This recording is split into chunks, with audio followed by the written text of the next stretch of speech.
खोल के रखेंगे। आज चश्मा निकाल देते हैं। सिर के ऊपर टैपिंग करेंगे, थोड़ी सी टैप। जल्दी जल्दी कर सकते हैं, धीरे धीरे कर सकते हैं, ज़ोर से कर सकते हैं, दबाव डाल सकते हैं। दबाव डाल के चलाएं। Press and rotate, press and rotate. और इसके बाद आप क्या कर सकते हैं कि इसको आगे और पीछे टैप, साइड्स में टैप, और चारों तरफ आप इसको, ये हथेली का नीचे वाला भाग होता है ना, जो इससे आप प्रेशर डालेंगे तो ज़्यादा प्रेशर, थोड़े से बाल आपके ख़राब होंगे, कोई बात नहीं, लेकिन आपके सिर को आराम मिलेगा। रिलैक्स, सीधे बैठ जाएं। फिर से माथे पर, on the forehead, left to right, right to left, 3 उंगलियां यूज़ कर सकते हैं। माथे की चौड़ाई के हिसाब से आप उंगली एक आधी ज़्यादा भी कर सकते हैं, कम भी कर सकते हैं। टिप्स के साथ फिंगर टिप्स और सेंटर से बाहर की तरफ दबाव डालते हुए हल्की हल्की मसाज। और यहाँ से आ जाएंगे कनपट्टी का हिस्सा, टेम्पल एरिया। यहाँ पे जो चश्मे के निशान पड़ जाते हैं और कुछ खड्डे लगते हैं या गांठें हो जाती हैं, तो इसको दबाते हैं, प्रेस, और दबा के वहीं पे चलाते रहें। फील दैट कि खड्डे के ऊपर या उस प्रेशर, जो उभरा हुआ भाग है, वो गांठ है, वो डिज़ोल्व होती है। इसको लगातार करने के साथ आपको थोड़ा ज़्यादा टाइम देना पड़ेगा इन चीज़ों के लिए, अगर कोई इस तरह की चीज़ नज़र आती है तो। अदरवाइज़ आप नॉर्मल करें, ताकि कुछ ऐसा बने ही ना वहाँ पे, जगह ऐसी हो कि कुछ ऐसा पनप ही ना पाए, गांठ या खड्डा या कोई चीज़। ब्रेन जो है उसको बड़ा ध्यान से रखना पड़ता। ब्रेन के सारे पार्ट हमारे उतने ही इम्पोर्टेंट हैं। हार्ट, चाहे हार्ट को देखें उतना ही इम्पोर्टेंट, ब्रेन भी उतना ही इम्पोर्टेंट है। और इसके बाद हम आ जाएंगे कान के ऊपर। नीचे पुल करते हैं कान को, साइड में पुल करते हैं, radially up, centre, horizontal, up, and इसको ऊपर पुल करते हैं, ऊपर। फिर वापस एक बार नीचे भी आते हैं, radial, then horizontal, radial down, and vertically down. 5 हिस्सों में हमने कान को डिवाइड कर लिया है। और कान के अंदर भी क्लीन कर लेते हैं, अंदर का भाग। और पीछे जो है थोड़ी सी massage, back side of the ear, back side of the ear, दोनों कान के साथ मसाज कर ली। और धीरे से वापस आ गए, सांस को नॉर्मल कर लिया, बाल वाल अपने थोड़े ठीक कर लिए। और भौहों पे आ जाएंगे, on the eyebrows, straighten the eyebrows. भौहों को सीधा करें। और इसके साथ ही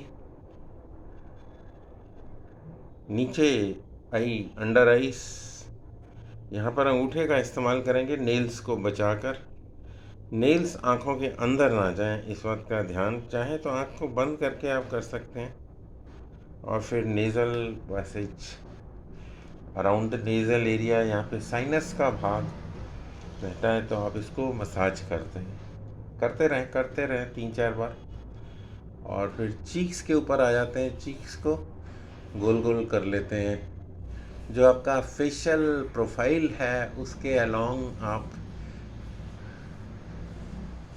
कुछ लोग कहते हैं, कुछ थ्योरीज कहती हैं कि नीचे से ऊपर की तरफ आप पुल करेंगे तो जो झुर्रियाँ हैं, जो लटके हुए मांस हैं, वो वापस सेटल हो जाएंगे ऊपर। तो आप नीचे से ऊपर की तरफ कर सकते हैं हथेलियों को यूज़ करके।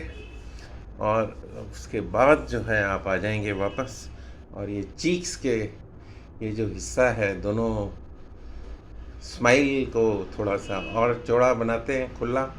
स्माइल्स को ब्रॉडन दी स्माइल, दोनों जबड़ों के बीच में हिट करते हैं उंगलियों से। मुंह को खोल के रख सकते हैं। रिलैक्स। जीवा को ऊपर टच करेंगे, टक टक।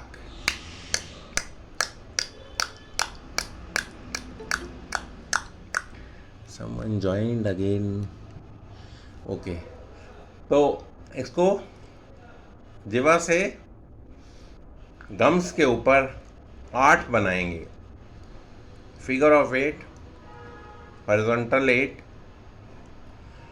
फिगर ऑफ 8 को जब हॉरिजॉन्टल करते हैं तो मैथमेटिक्स के अंदर एक इन्फिनिटी का साइन होता है, वो बनता है। 8 को जब हम लिटा देते हैं, हॉरिजॉन्टल बना देते हैं, तो इन्फिनिटी का साइन रेलवे लाइन के साथ यूज़ किया जाता है कि रेलवे लाइन कहीं मिलती हुई लगती है लेकिन कहीं मिलती नहीं है, दोनों पैरेलल रहती हैं। तो कब तक पैरेलल रहती है? इन्फिनिटी तक पैरेलल। जितना दूर मर्जी देखो उतना पैरेलल रहेंगी। आपको लगेगा कि आगे जाके वो मिल गई हैं, लेकिन ऐसा होता नहीं। करते रहें मसाज। जिवा को अंदर अंदर घुमाते हैं, ये चीक्स के अंदर। कई बार चीक्स के अंदर ये खड्डे पड़ जाते हैं एज के साथ, तो आप इसको जिवा को एक तरफ ले जाके उसको रोक के रखें, दूसरी तरफ ले जाके। अब हो क्या रहा है कि आपकी मांसपेशियां जब खिंच रही हैं और श्रिंक हो रही हैं, रबर की तरह, इलास्टिक होता है ना, उसको खींचो वापस आ जाता है, फिर खींचो फिर वापस आ जाता है, फिर खींचो फिर वापस आ जाता है। ऐसे ही हमारी मांसपेशियां हमने खींचा छोड़ दिया, खींचा छोड़ दिया, तो ये लचीली हो जाती हैं। जब ये लचीली हो जाती हैं तो आपका ब्लड फ्लो इम्प्रूव होता है और उसके साथ साथ जो है इसके अंदर लचक, फ्लेक्सिबिलिटी आ जाती है। और जितनी शरीर के अंदर फ्लेक्सिबिलिटी होगी उतनी आपकी जवानी जो है, यूथ, वो मेंटेन रहेगी। चिन पे आ जाएं, चिन को रोटेट करें और दूसरी तरफ भी चिन को रोटेट कर लेते हैं। So wherever stiffness is there, stiffness जो है डेड बॉडी की निशानी है। डेड बॉडी जो होती है उसको आप कहीं मोड़ तोड़ नहीं सकते, वो एकदम स्टिफ हो जाती है, कड़क जिसको बोलते हैं। और जो लचीली है, जो यंग जनरेशन है, यूथ है, जवानी है, वहाँ पे आपको ये लचीलापन मिलेगा। तो आप जिस हिस्से को भी लचीला कर लेंगे वो हिस्सा आपका स्ट्रॉन्ग रहेगा, जवान रहेगा, यूथ रहेगा। और आप अगर शरीर के हर एक हिस्से के ऊपर कुछ ना कुछ करते रहेंगे हफ्ते के अंदर, तो आपकी बॉडी पूरी जवान रहेगी। You will look young.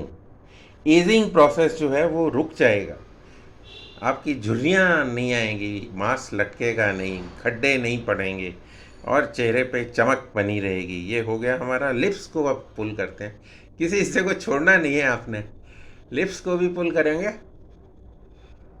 जिस हिस्से को छोड़ेंगे वही आपका स्पॉट, वो ब्यूटी स्पॉट जिसको बोलते हैं ना, काला दाग जो है वो नज़र आएगा। आपने लिप्स को छोड़ दिया तो लिप्स आपके मुरझाए हुए नज़र आएंगे। तो use those lips also to stretch. एक उंगली डालते हैं अंदर और इसको खींचते हैं। आ आ आप आ का उच्चारण भी कर सकते हैं साथ साथ। आ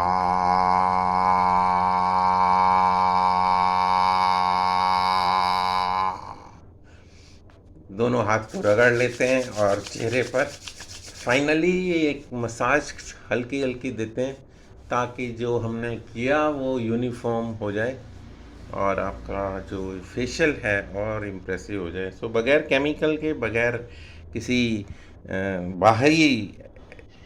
बाहरी जो है ना, एक्सटर्नल फॉरेन एलिमेंट जिसको बोलते हैं, उसको जितना हम कम यूज़ करेंगे और जितना नेचर के साथ जुड़े रहेंगे, जैसे पानी है आपके, हवा है आपकी, हीट है, इन चीज़ों से अपने आप को फिट रखेंगे तो ये नेचुरल चीज़ें मानी जाती हैं और इससे आपको कोई नुकसान नहीं होता। जहाँ आपने केमिकल्स का इस्तेमाल किया, किसी की स्किन को वो सूट कर जाते हैं, किसी की स्किन को सूट नहीं करते। तो जिनको सूट नहीं करते वो और महंगा पड़ता है। एक तो आपने कॉस्ट ऑफ केमिकल्स दी और फिर आपने जो नुकसान किया वो आपका चेहरा और भद्दा हुआ, और उसके बाद जो उसको रिपेयर करने के लिए आपने ट्रीटमेंट लिया वो और एक्स्ट्रा कॉस्ट हो गई। तो आप कोशिश करें कि बगैर केमिकल के अपने चेहरे को चमका कर रखें। आज के लिए इतना ही। आपके 10 मिनट मैंने ले लिए और किसी ने एंट्री की है, उसको एंटर करते हैं। 10 मिनट।